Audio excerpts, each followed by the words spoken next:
नमस्कार, मी डॉक्टर कविता राणे. बुलेटिन मध्ये आपल्या सर्वांचं स्वागत. आजचा दिवस उजाडला तो पुण्यामधल्या पोर्शे अपघात प्रकरणातल्या एका महत्त्वाच्या अपडेटनं.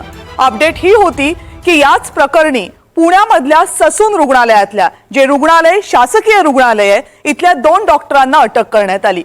यातली सगळ्यात गंभीर बाब म्हणजे या डॉक्टरांवर आरोप काय होता, तर या डॉक्टरांनी पोर्शे अपघात प्रकरणामधल्या अल्पवयीन मुलाच्या ब्लडचे रक्ताचे नमुने जे त्यांच्याकडे त्याच्यामध्ये मद्य आहे की नाही हे तपासण्यासाठी पाठवले होते ते बदलले होते.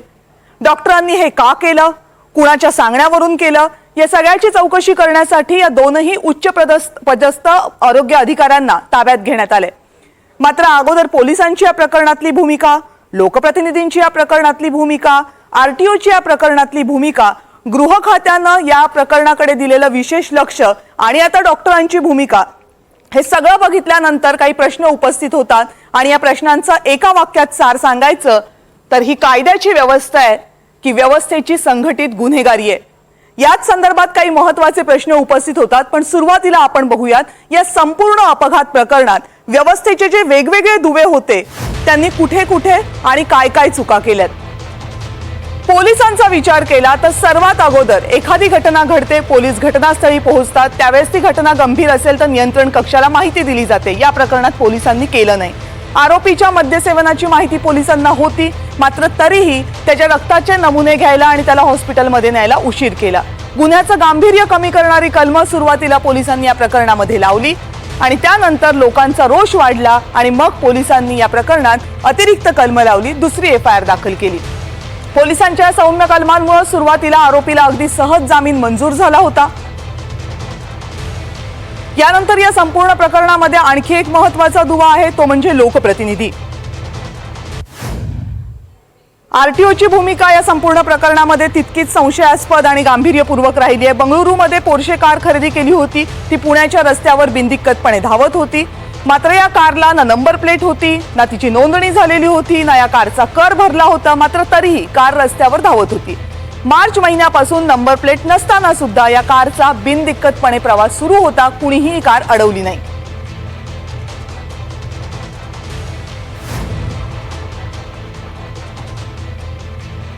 या व्यवस्थेतला तिसरा महत्त्वाचा घटक होता तो म्हणजे लोकप्रतिनिधी.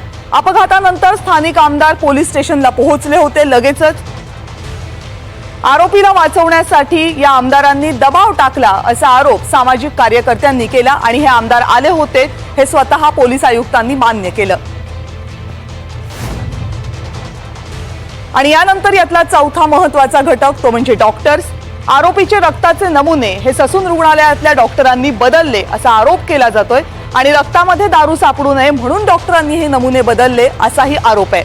फॉरेन्सिक विभाग प्रमुखांच्या नमुने बदलण्याच्या सूचना संबंधित डॉक्टरांना होत्या आणि याच सूचनांवरनं नमुने बदलल्याचा आरोप अपघात विभाग प्रमुखांनी हे नमुने बदलले असा आरोप पोलिसांकडून आता केला जातोय.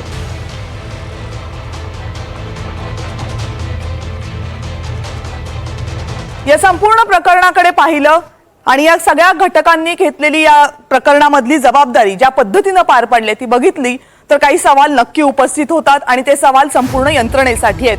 NDTV मराठीने उपस्थित केलेल्या सवालांपैकी पहिला सवाल, 2 जीव गेले या घटनेनंतर, मात्र तरीही व्यवस्थेतल्या एकाही घटकाला या घटनेचं गांभीर्य का नव्हतं? पोलिसांनी सरळ गुन्हा दडवण्याचा प्रयत्न या प्रकरणात केलाय का? गुन्ह्याचं गांभीर्य कमी करण्याचा प्रयत्न जाणून बुजून झालाय का? रक्ताचे नमुने बदलण्याची हिंमत जर डॉक्टरांकडे येत असेल तर ती येते कुठून? गुन्हा दडवण्यासाठी पोलीस आणि डॉक्टर्स एकत्र काम करत होते का? माध्यमांनी जेव्हा आवाज उठवला तेव्हाच हा गुन्हा पचत नाही हे लक्षात आलं. म्हणजे जर आवाज उठवला नसता तर हा गुन्हा सहज पचवला असता. आरोपी आणि फिर्यादी कोण यावर गुन्हा ठरवला जातो का आता? जीव गेल्यावरच एखादी गोष्ट बेकायदेशीर आहे हे व्यवस्थेला कळतं का? हा यातला आणखीन एक महत्त्वाचा आणि सगळ्यात गंभीर सवाल जो फक्त याच घटनेला अवलंबून नाहीये तर गेल्या काही दिवसात आपण ज्या घटना बघितल्या त्या सगळ्यावर अवलंबून आहे. आणि मग प्रश्न पडतो की एखादी घटना घडते, सर्वसामान्यांचे जीव जातात आणि ज्या व्यवस्थेनं गेलेल्या जीवांना न्याय मिळवून देण्याची अपेक्षा आहे तीच व्यवस्था हातात हात घालून आरोपीला वाचवण्याचे प्रयत्न दिवसाढवळ्या करत असेल तर मग सर्वसामान्य जनतेनं जाब विचारायचा कुणाला? याच प्रश्नावर चर्चा करण्यासाठी आता आपल्या सोबत आहेत धनराज वंजारी, माजी पोलीस अधिकारी आहेत, रमा सरोदे आहेत, कायदेतज्ञ आपल्या सोबत, आणि इथे स्टुडिओमध्ये माझ्यासोबत मानसोपचार तज्ञ राजेंद्र बर्वे आहेत. खरं तर मला पोलिसांना आणि वकिलांना हा प्रश्न पहिला विचारायला पाहिजे, पण मग मी मानसोपचार तज्ञ म्हणून तुम्हाला हा प्रश्न पहिल्यांदा विचारते. रस्त्यात आपल्या समोर एखादी घटना घडली, कुणाला लागलं, कुणाचं रक्त आलं तरी आपला जीव हळहळतो. इथे 2 जीव हाकनाक गेले, 25ला एक तरुण आणि तरुणी दोघंही गेले, त्यांच्या घरातले दिवे विझले, आणि तरी सुद्धा सरकारी पगार घेणाऱ्या अधिकाऱ्यांना त्याची जराही शरम वाटत नसेल. ही मानसिकता येत असेल कुठून, कुठून पचवतात?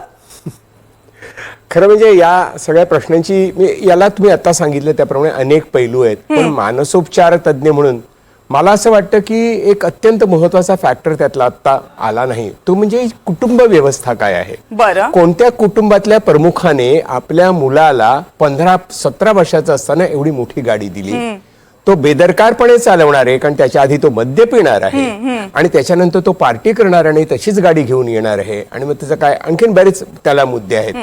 पण हे सगळं घडलं एका कुटुंबात आणि त्याचा परिणाम झाला एका कुटुंबावर. बाकीच्या सगळ्या यंत्रणा आहेत ज्या फेसलेस आहेत, पण कुटुंबातली माणसं आपल्याला दिसतात. तो मुलगा दिसतो, आई वडील दिसतात, ती मृत माणसं दिसतात.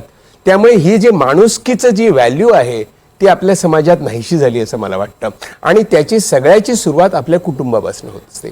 कुटुंबामध्ये कोणत्या प्रकारची एन्टायटलमेंट आपण मुलांना देतो आहोत हा अत्यंत महत्वाचा प्रश्न आहे. हट्ट करणारी मुलं सगळ्या समाजात आहेत, गरीब समाजात पण आहेत, मध्यमवर्गीयामध्ये आहेत, आणि उच्च मध्यमवर्गीय किंवा रिच लोकांच्या मध्ये पण आहेत, श्रीमंत लोकांच्या मध्ये आहेत. पण सगळ्यांच्या मुळाशी एक असते की शिस्त असायला पाहिजे, कुटुंबाची व्हॅल्यू असायला पाहिजे. ती मुलांच्यापर्यंत पोहोचते का, हा अत्यंत महत्वाचा प्रश्न आहे. आणि पोहोचत नसेल तर ती सगळं कुटुंब त्याला जबाबदार आहे, आणि आपण समाज म्हणून जबाबदार आहोत. कारण दुसरा एक महत्वाचा आपला मुद्दा लक्षात येतो की आता त्या मुलाची काय प्रत्यक्ष घटना आहे काय आपल्याला, मी काही तपासणी केलेली नाही, आपल्याला कळत नाही, पण काही जे व्यक्त केलेले बातम्या आहेत त्याच्यावरून असं कळतं की लहानपणापासून अशा प्रकारच्या काही जर आपल्याला टेंडन्सी दिसत असतील, म्हणजे शाळेमध्ये बेजबाबदारपणे वागणं, बुलिंग करणं, रॅगिंग करणं, दुसऱ्या मुलांना त्रास देणं, रोस्टिंग करणं, असं जर दिसत असेल तर त्याचा वेळीच पायबंद घालणं महत्वाचं आहे. याच्यावरती आधी मानसिक चिकित्सा व्हायला पाहिजे होती, मानसोपचार व्हायला पाहिजे होते, औषधोपचार कदाचित करावे लागले असते. या सगळ्या गोष्टी आपल्याला इथे झालेल्या दिसतात. त्याच्यावर होतील कदाचित, पण ही निगरगट्ट जी यंत्रणा झाले, त्यातले जे अधिकारी आहेत त्यांच्या कुठल्या मनावर उपचार करायचे?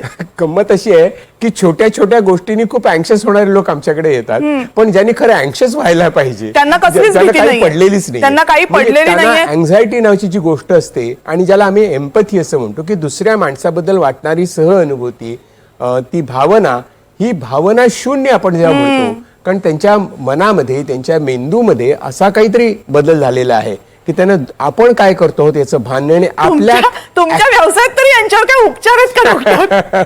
याला आपण जनरली असं anti social personality disorder, ASPD असं म्हणतात, की ज्यांना याची काही परवाच पडलेली नाही आणि अँझायटी नावाची चीजच नाही, आणि दुर्दैवाने हे आपली व्यवस्था सांभाळतात. धनराज वंजारी सर आपल्या सोबत आहेत. वंजारी सर, या संपूर्ण प्रकरणात खूप जास्त जर कुणावर तक्रारी होत असतील किंवा कुणावर आरोप होत असतील तर ते तुमच्या खात्यावर, ज्या खात्यामध्ये तुम्ही पूर्ण वेळ काम केलं, संपूर्ण प्रकरण तुम्हीही वाचत असाल, तुम्हीही पाहत असाल, ऐकत असाल. काय तुमची भूमिका आहे? तुम्हाला तरी वाटतं पुणे पोलिसांनी जे केलं ते योग्य केलं? अजिबात नाही. पुणे पोलिसांना असा व्यक्तिशः एखाद्या युनिटला किंवा एखाद्या कमिशनरला किंवा एखाद्या पोलीस स्टेशनला दोष देण्यापेक्षा मी म्हणेल की पोलीस प्रशासनामध्ये जे नेतृत्व असलं पाहिजे त्या नेतृत्वाचा हा अभाव आहे. बर, पोलीस प्रशासनातलं सर्वोत्तम उच्च नेतृत्व म्हणजे गृह मंत्रालय.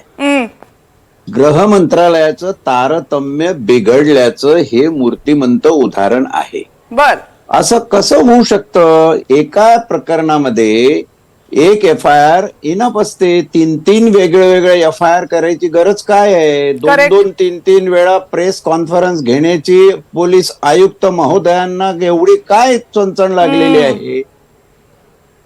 खरं तर प्रेस कॉन्फरन्स ही तपास सुरू असताना घ्यायची नसते, हा एक नैतिक नियम पोलीस खात्यामध्ये आहे.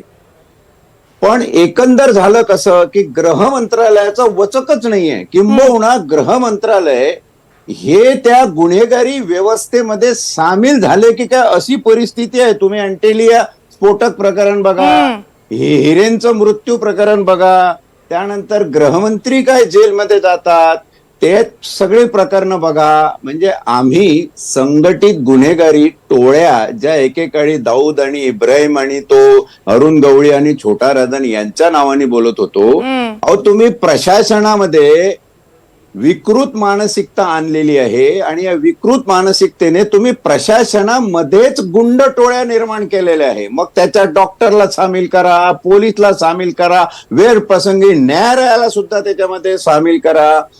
ह्या सगळ्या गोष्टी जर बघितल्या तर आपला एक वाक्य सांगून थांबतो, लक्षात येतं ते असं की आपल्याला संविधानिक आणि वैधानिक गोष्टींची अजिबात कास राहिलेली नाही.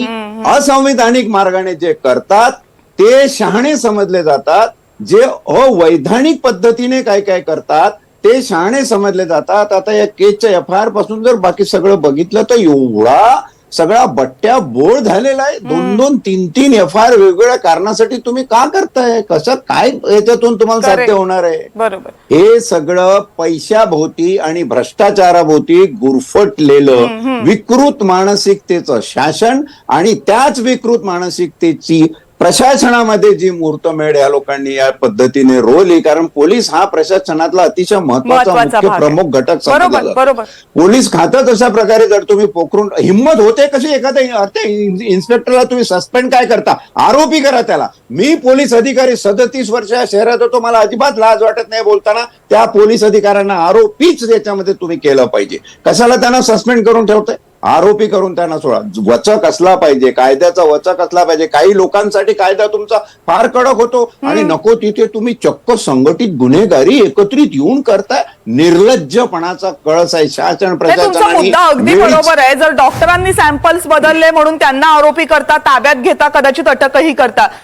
रमा मॅडम, पण मग हाच मुद्दा पोलिसांच्या बाबतीत का नाही? त्यांनाही आरोपी केलं पाहिजे. कारण एक चूक अशी नसेल, चूक तरी मी सभ्य शब्द वापरतेय, जी या प्रकरणामध्ये पोलिसांनी केली नाहीये.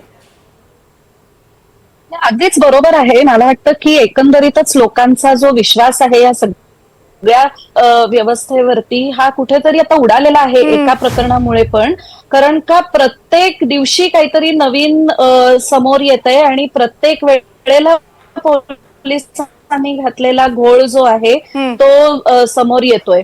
सुरुवातीपासून जी कलम लावली ती 2 FIR केले, ते प्रोहिबिशन कायद्याचं कुठलंच कलम लावलं नव्हतं. त्यानंतर त्यांनी ते लावलं. त्या मुलाला तिथे अनेक वेळ ठेवलं, खायला दिलं, त्याच्यानंतर ब्लड टेस्ट साठी पाठवलं. म्हणजे मग ब्लड सॅम्पल जो येईल त्याच्यात दारूचं प्रमाण कमी दिसलं आणि नंतर मग आयुक्त परत प्रेस कॉन्फरन्स घेऊन हेही म्हणतात की आमच्यासाठी महत्वाचा पुरावा नाहीये. असं कसा तो महत्वाचा पुरावा नाहीये? त्यामुळे सुरुवातीपासून ह्या केसचं ज्या पद्धतीने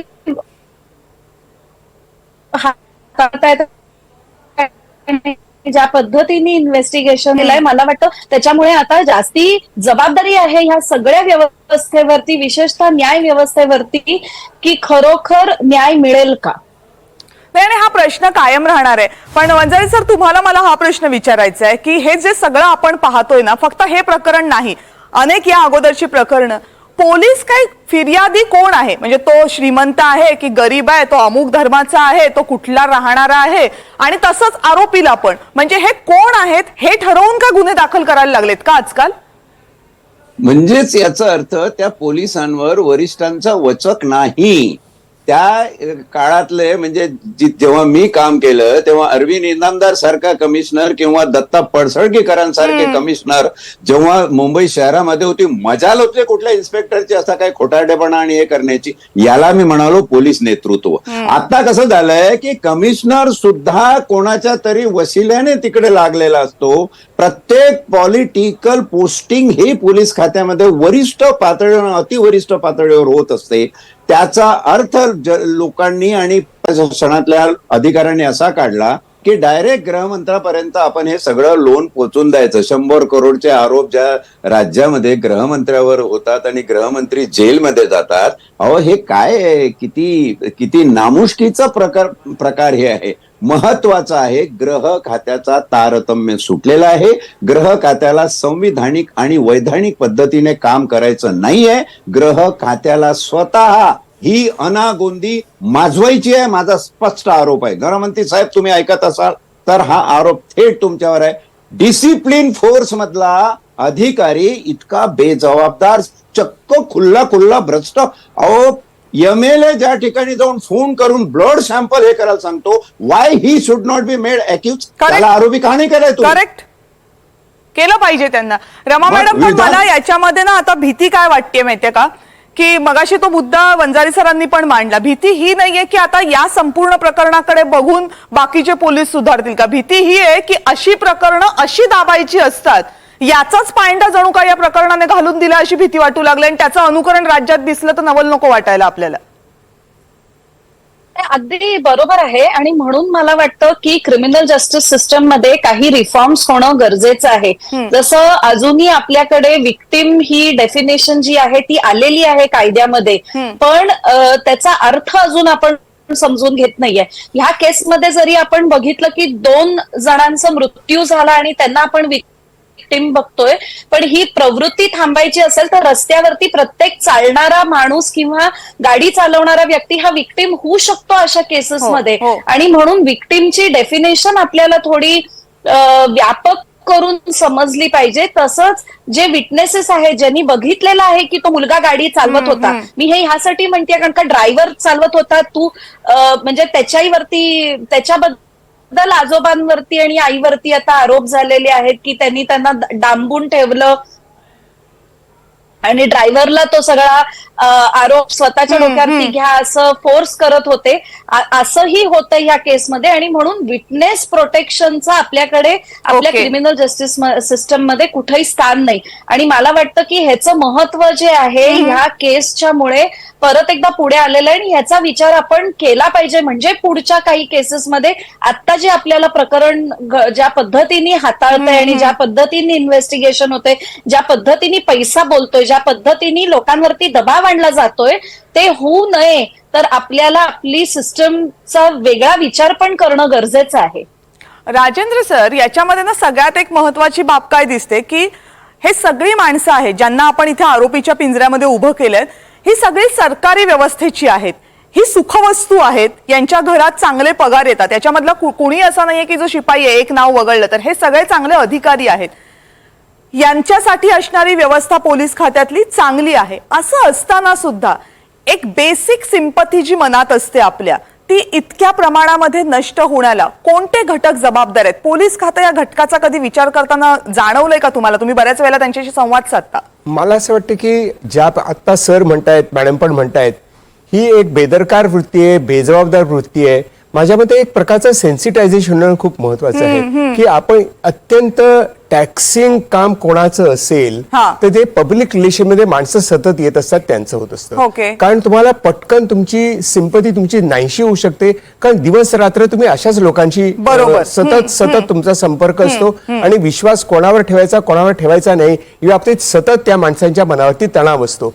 अशा माणसांना विशेष प्रकारचं ट्रेनिंग देण्याची गरज आहे की तुम्ही तुमचा इमोशनल सेन्सिटिव्हिटी, तुमची एम्पॅथी कशी टिकवू शकाल हे कळणं महत्वाचं आहे. कारण अशा लोकांना या गोष्टीचं किती प्रशिक्षण दिलं जातं, कायद्याचं प्रशिक्षण देणं महत्वाचं आहे, तसं ह्युमन रिलेशनचं प्रशिक्षण देणं महत्वाचं आहे. तरच आपण समोरच्या व्यक्तीशी कसे बोलतो, काय बोलतो. आता आपण हे प्रकरण बघतो प्रत्येक वेळेला. आता जेव्हा स्त्री अधिकारी असतात, पोलीस अधिकारी, तेव्हा आपल्याला काहीतरी फरक जाणवतो. नाहीतर आलेल्या स्त्रीला तीच गुन्हेगार असल्यासारखं वागवलं जातं. म्हणजे गुन्हेगारीची आता मॅडम म्हणतात त्याप्रमाणे डेफिनेशन आहे. आणि या प्रकरणात आणखी एक लक्षात येतं की आपण रस्त्याने चालत असताना आपण पण विक्टिम ठरू शकतो. जो मुलगा गाडी चालवत होता त्याला हे पण कळलं पाहिजे की मी रस्त्यातला एखादा माणूस असेल आणि दुसरा एखादा श्रीमंत माणूस मला मारू शकेल. म्हणजे हा जे बोकाळणं आपण म्हणतो, अशा प्रकारची एम्पथी नसणं ही चंगळवादातून निर्माण होणारी एक मानसिकता आहे की मला सगळं पाहिजे, मी पैशाने विकत घेऊ शकतो, मला कशाची गरज नाही. वंजारी सर, तुम्हाला काहीतरी मुद्दा मांडायचा आहे, अगदी थोडक्यात, वेळ संपत. या सगळ्याचं मूळ आहे राजकारणातली गुन्हेगारी. जे गुन्हेगार राजकीय नेते होऊन मोठमोठ्या पदावर आरूढ झालेले आहे. अहो, ज्युडिशियल सिस्टम तुम्ही म्हणता, क्रिमिनल जस्टिस सिस्टम डेव्हलप काय करणार? जस्टिस लोयाचा मृत्यू विसरलेत का लोक? पोलीस अधिकारी व्हिक्टीम आहेत. प्रशिक्षण नाही किंवा त्यांना काही हे नाही किंवा सगळ्यांनी आपल्या संस्कृतीची कास सोडली असंही नाहीये. हे प्रशिक्षण देऊन सुधारणारा प्रॉब्लेम नाहीये. ही बिमारी फार वेगळी आहे. दावून दुपकून आम्हाला जसं पाहिजे तसंच आम्ही करू, संविधान विविधान आम्ही काही बघत नाही. ही जी बोकाळलेली राजकीय गुन्हेगारी वृत्ती मी याला म्हणतो, इट्स अ पॉलिटिकल क्रिमिनलायझेशन. तो मेन मुद्दा आहे. त्याच्यातून हे सगळं उद्भवलेलं आहे. आणि उन्मत्त झालेली श्रीमंत एवढे उन्मत्त झालेले आहे की ते आता ते प्रज्वल रेवन्नाचं प्रकरण बघा, स्त्रियांवरती अत्याचाराची परिसीमा गाठली त्या माणसानी आणि इथली व्यवस्था त्याला जर्मनीला पाठवते, तिकडून आता त्याला रेड कार्पेट करून घेऊन येत आहे. गुन्हेगारांचं राज्य जेव्हा येतं तेव्हा काय समाजाची हालत होते आणि कशी दुर्व्यवस्था तरुण पिढीची इथल्या होते, त्याचं हे उत्तम उदाहरण. मूर्तिमंत उदाहरण. दोन्ही उदाहरणं द्यायची आहेत. रमा मॅडम, पण तुम्ही कायद्याच्या क्षेत्रात काम करता, शेवटचा प्रश्न तुम्हाला आहे. खरं तर या सगळ्यावर कंट्रोल ठेवणारी सगळ्यात महत्वाची आणि टोकाची व्यवस्था असते ती ज्युडिशियरी, पण न्याय व्यवस्था सुद्धा, मग हे प्रकरण असो किंवा इतर प्रकरण, कमी पडते असं दिसतंय. ना वचक राहिलाय, ना वेळेवर न्याय मिळत आहे. नाही, बरोबर आहे. न्याय व्यवस्थेवरती पेंडन्सी जी आहे आणि त्यांच्यावरती जो प्रेशर आहे तो एक वेगळाच आहे. आणि म्हणून मला वाटतं की ह्या केसच्या निमित्ताने त्या न्याय व्यवस्थेवरती जी अपेक्षा आहे लोकांची की तिथे न्याय मिळेल, तर त्यांनी त्यासाठी म्हणजे they have to stand by the people आणि जस्टिस मिळाला पाहिजे. म्हणजे एक चांगला प्रेसिडेंट जो आहे तो आपण इथे देऊ. आणि मला वाटतं की लोक आता जसे एक प्रेशर ग्रुप म्हणून काम करतायत, या केसमध्ये तसं करत राहणं हे गरजेचं आहे असं मला वाटतं. म्हणजे मग ह्या सगळ्या ज्या लूपहोल्स पोलीस इन्व्हेस्टिगेशन मध्ये क्रिएट करतायत आणि ह्याच सगळ्या लूपहोल्स न्याय व्यवस्थेपर्यंत जाणार आहे, तर न्याय व्यवस्थेने ह्या सगळ्या घडामोडी लक्षात घेतल्या पाहिजेत आणि त्याच्याबद्दल वाच्यता केली पाहिजे. जेव्हा ते या प्रकरणामध्ये ऑर्डर देतील तेव्हा त्यांचे ऑब्झर्वेशन्स त्यांनी मांडले पाहिजेत.